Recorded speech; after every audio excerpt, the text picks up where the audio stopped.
Kumusta mga ka-Zifshen? Itutuloy natin ang kwento ng pelikulang The Hobbit: An Unexpected Journey, na isinalin natin sa Tagalog. Kung bago ka pa lang sa channel, huwag kalimutan mag-subscribe para matulungan ang channel natin at pindutin na rin ang notification bell button, para updated ka sa mga susunod na video. Kaya mag-enjoy sa recap natin. Sit back and relax.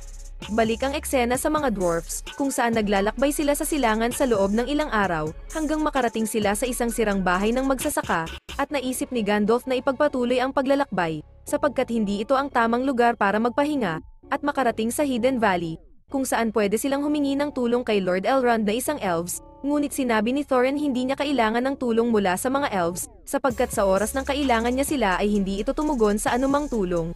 Hindi ito nagustuhan ni Gandalf kaya umalis siya ng mag-isa. Isang gabi, habang nag-iisip tungkol sa pagkawala ng ilan sa kanilang mga pony sina Fili at Kili, dumating si Bilbo na may dalang pagkain para sa kanila, at nagtataka kung ano ang nangyayari sa dalawa, at napagtanto nila na dalawang pony ang nawawala. Maya-maya, nakakita si Fili ng liwanag ng apoy sa di kalayuan, pinuntahan nila ito, at nakatuklasan nila ang tatlong malalaking trolls. Si Bilbo bilang magnanakaw, ay itinulak pasulong upang iligtas ang apat na pony na itinago sa isang kural. Habang sinubukan niyang kunin ang patalim sa likod ng isang troll, nahuli siya nito, at dito na umatake ang mga dwarfs. Sa bandang huli hinawakan ng mga trolls si Bilbo, nagbanta na sirain ito, dahilan para mapilitan silang sumuko, at gawin silang hapunan ng mga ito. Habang inaaliw ni Bilbo ang mga trolls, nakita niya si Gandalf na nakatago. Maya-maya lumabas si Gandalf, at hinati ang isang malaking bato para lumabas ang liwanag, at nanigas ang mga trolls at naging bato. Sinabi ni Gandalf kay Thorin kutob niya, na may isang maitim na kapangyarihan na naghahari sa lupaing ito, kaya naghanap sila ng isang kuweba, kung saan maraming kayamanan, at isa itong imbakan ng mga trolls kabilang na ang espada na nakita ni Gandalf at ibinigay niya ito kay Bilbo. Ang espadang ito ay gawa ng mga elves, na kumikinang ng kulay asul kapag may kalaban sa paligid. Dumating si Radagast the Brown sakay ng kanyang mga rabbit, at sinabi nito kay Gandalf na mayroong masamang nangyayari na nagdudulot ng pagkamatay ng mga halaman at hayop sa kagubatan, sa lumang abandonadong kuta ng Dol Guldur. Isinalaysay niya ang pakikipaglaban sa isang espiritu, ang Witch King ng Angmar, at binigay niya kay Gandalf ang isang bagay na nakabalot sa tela. Maya-maya, inatake sila ng mga lobo ng orcs. Sinabi ni Ori na ang lahat ng mga pony nila ay nakawala. Ang mga orcs ay nasa di kalayuan, kaya plano ni Radagast, aakayin niya ang mga orcs palayo sa mga dwarfs.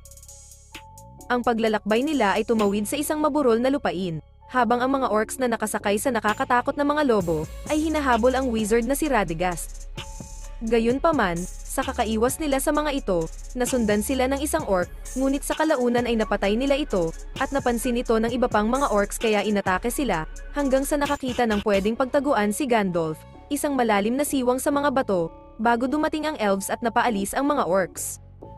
Binaybay nila ang siwang, hanggang sa tumambad sa kanila ang kingdom ng Rivendell. Si Thorin na ayaw pa ring makipagkasundo sa mga elves, ay galit na nagpahayag na ito ang plano ni Gandalf sa lahat ng paglalakbay nila. Sa pagbaba nila sa Rivendell, sinalubong sila ng alalay ni Lord Elrond na si Linder, at sinabi nito na wala ang kanyang master. Maya-maya, dumating si Elrond na nakasakay sa kabayo, at napag-alaman nila na hinahunting nito ang mga orcs na umaaligid sa paligid ng lihim na daanan. Binati sila ni Lord Elrond sa pamamagitan ng pag-imbita sa kanila ng pagkain. Kinumbinsi ni Gandalf si Thorin na ipakita kay Elrond ang mapa. Napansin ni Elrond ang lihim na pagsulat sa mapa, na kailangang basahin sa parehong araw ng kalendaryo sa parehong yugto ng buwan gaya noong isinulat ito, na sa kabutihang palad, sa gabing iyon, ang asul na titik ay kumikinang sa mapa sa ilalim ng liwanag ng buwan. Isinali ni Elrond ang mga nakasulat dito, at kung paano hanapin ang pasukan sa Lonely Mountain. Ang mga dwarfs ay dapat nasa isang tiyak na lugar sa gilid ng bundok, sa isang tiyak na araw sa pagtatapos ng tag-araw, at ang paglubog ng araw ay magpapakita ang pinto papasok sa Erebor. Samantala, sa kuta ng mga orcs, sinabi ng isang orc sa kanyang master na walang iba kundi si Azog, na nakatakas ang mga dwarf at tinulungan ng mga elves. Hindi nagustuhan ni Azog ang sinabi nito kaya pinakain niya ito sa mga alagad niyang lobo, at inutusan ang mga ito na hanapin ang mga dwarfs. Balik ang eksena sa Rivendell, kung saan nag-uusap sina Gandalf at Elrond, habang paakyat sila nagpakita si Galadriel, isang makapangyarihang elves. Sa kabilang banda, nagpakita rin si Saruman the White Wizard, at napag-usapan nila ang tungkol sa nalalapit na pagdating ng kasamaan, at pinakita ni Gandalf ang isang espada na binigay sa kanya ni Radagast. Ito ang espada ng Witch King of Angmar. Samantala, nagdesisyon si Thorin na umalis sa Rivendell at ipagpatuloy ang kanilang paglalakbay. Balik ang eksena sa Rivendell, kung saan nag-uusap sina Galadriel at Gandalf, at napag-usapan nila kung bakit tinulungan ni Gandalf ang mga dwarfs at sinabi nito, na natatakot siya na labanan ang masama at si Bilbo Baggins lamang ang nagbibigay sa kanya ng lakas ng loob.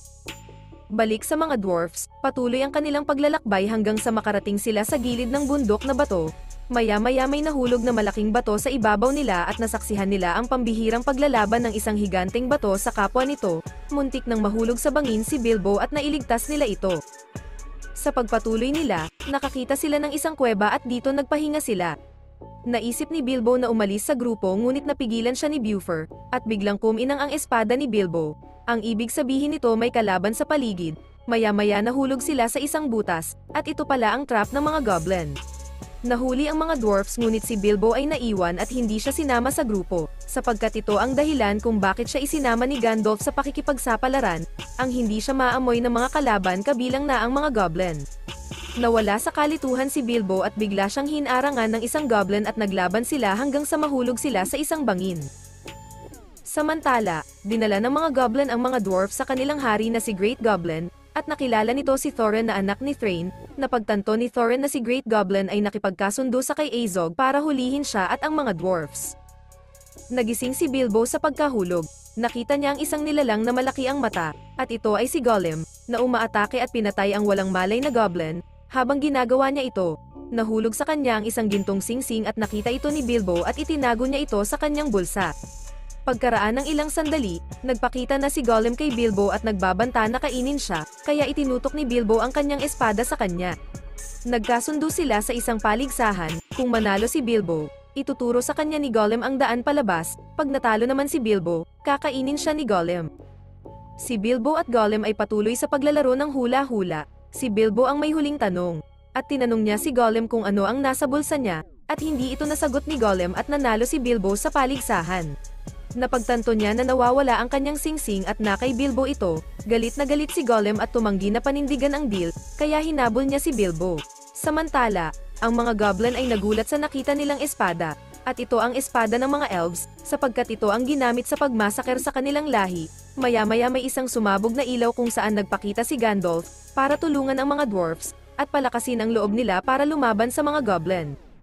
Naipit si Bilbo sa pagitan ng dalawang bato, hanggang sa makabitaw siya dito at aksidenteng nailagay ang singsing sa kanyang daliri, at nagulat siya na hindi siya nakikita ni Gollum.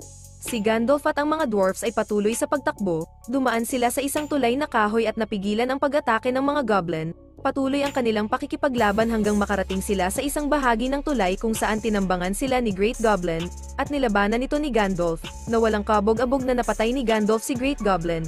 Kasabay nito nahulog sila sakay sa isang bahagi ng tulay, at sa kabutihang palad, hindi sila nasaktan sa pagkahulog. Umabot sila sa ibaba at tumatakbo, kung saan nalampasan sina Bilbo at Gollum upang makatakas mula sa kuweba ng mga goblin. May pagkakataon si Bilbo na patayin si Gollum ngunit nagpaubaya siya, at nilampasan na lamang ito. Lalong nagalit si Gollum at nakatakas din si Bilbo sa kanya papunta sa liwanag na bahagi, kung saan hindi masusundan ng mga goblin. Nakarating ang mga dwarf sa isang kakahuyan at sinubukang magpahinga. Nagbilang si Gandalf at napansin niyang nawawala si Bilbo. Naghinala si Thorin na tumakas siya. Matagal na siyang naniniwala na si Bilbo ay wala sa gawain ang pakikipagsapalaran, at naghahangad lamang na bumalik sa kanyang tahanan. Si Bilbo nasa malapit lamang, at hindi pa rin nakikita. Narinig ni Bilbo ang sinasabi ni Thorin, kaya bigla siyang lumitaw at sinabihan si Thorin na talagang gusto niyang bumalik sa bahay niya, ngunit mananatili siya sa mga dwarfs dahil wala silang sariling tahanan, at gusto niyang tulungan sila para mabawi ito. Tila hindi pa rin bilib si Thorin sa sinabi nito, ngunit ang iba sa mga dwarfs ay nakahinga ng maluwag na muling sumama sa kanila si Bilbo. Nang walang babala, lumitaw si Azog at ang kanyang mga lobo at orcs, at hinahabol ang mga dwarf sa gilid ng isang bangin, kung saan lahat sila ay umakyat sa mga puno. Nahuli ni Gandalf ang isang paru-paro, binulungan niya ito gamit ang kanyang kapangyarihan para tawagin ang tutulong sa kanila. Nang lumitaw si Azog sakay ng kanyang puting warg, natigilan si Thorin nang makita siyang buhay pa. Sinimulang putulin ng mga lobo ang mga sanga at ibinagsak ang mga puno, dahilan para makarating ang mga dwarf sa pinakadulong puno. Inihagis ni Gandalf ang mga pinecone fireball sa kalaban sa ibaba, at sa lalong madaling panahon ang lugar ay nasusunog at ang mga orcs ay umatras. ngunit natumba ang puno, at nagpa siya si Thorin na umatake at sumugod patungo kay Azog, ngunit natumba lamang siya at tila isang pagkain para sa lobo ni Azog. Nang puputulan na sana ng isang orc ang ulo ni Thorin, biglang inatake ni Bilbo ito, at nailigtas niya si Thorin mula sa kamatayan. Sumunod naman ang ibang mga dwarfs para pigilan ang mga orcs. Maya-maya, dumating na ang kawan ng malalaking agila na pinatawag ni Gandalf, at nagsimulang itapon ang mga orc mula sa bangin at dalhin ang mga dwarfs. Sa wakas ang huling puno ay bumagsak at tumalon si Gandalf at sumakay sa isang agila, walang magawa si Azog kundi sumigaw na lang. Pagkatapos, dinala ng mga agila ang grupo sa isang mataas na bangin, isang mas maliit na bundok sa gitna ng isang ilog na nag-aalok sa kanila ng pansamantalang kaligtasan. Binuhay ni Gandalf si Thorin, at ipinahayag ni Thorin kung gaano siya nagpapasalamat kay Bilbo at sa kanyang pagkakamali sa pagdududa sa kanya, na nagsasabing hindi siya maaaring magkamali tungkol sa katapangan ni Bilbo sa labanan, at niyakap niya ito. Sa di kalayuan, nakita ni Thorin ang The Lonely Mountain, at lahat sila ay nakatitig sa pagkamangha. Napagtantong mas malapit na sila sa kanilang tahanan. Isang ibon ang lumilipad patungo sa Lonely Mountain sa gilid ng lumang kaharian ng Erebor, at kumuha ng kuhol sa tuka nito at tinapik ito sa bato, kung saan sa loob ng Erebor, mistulang narinig ito ng Dragon's Mag at nagising ito mula sa isang tumpok ng mga gintong barya, na nagbukas ang isang mata. Maraming salamat sa panonood. Kung nagustuhan nyo ang video, huwag kalimutan mag-subscribe sa ating channel, i-share at pindutin na rin ang notification bell button para updated ka sa mga susunod na video. Kaya see you in the next video mga ka-Zation.